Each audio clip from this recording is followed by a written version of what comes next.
Hey fellow real estate agents and real estate professionals, Anthony and Dia here.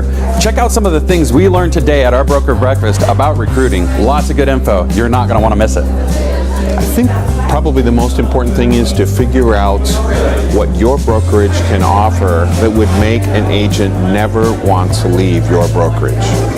We still are recruiting generally using kind of an anyone can get in business model.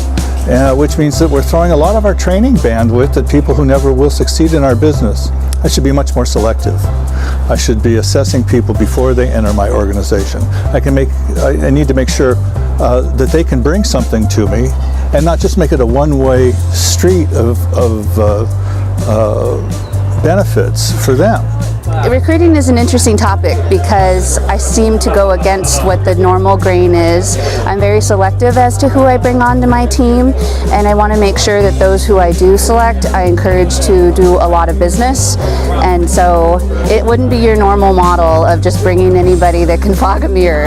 Recruiting, it really, in my office, it's more about personality, what kind of experience they've had. If they haven't had experience in the real estate field, I ask them, the recruits, what they did prior, and if I see the motivation there in their prior job and now what they want to do, to me, I tend to take a really good look at those recruits. Now, I'll tell you another thing.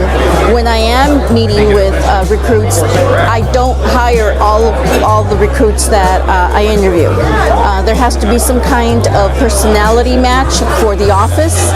Holy cow, we learned a lot right there, and if you guys didn't get value out of that, I don't know where you're going to get value.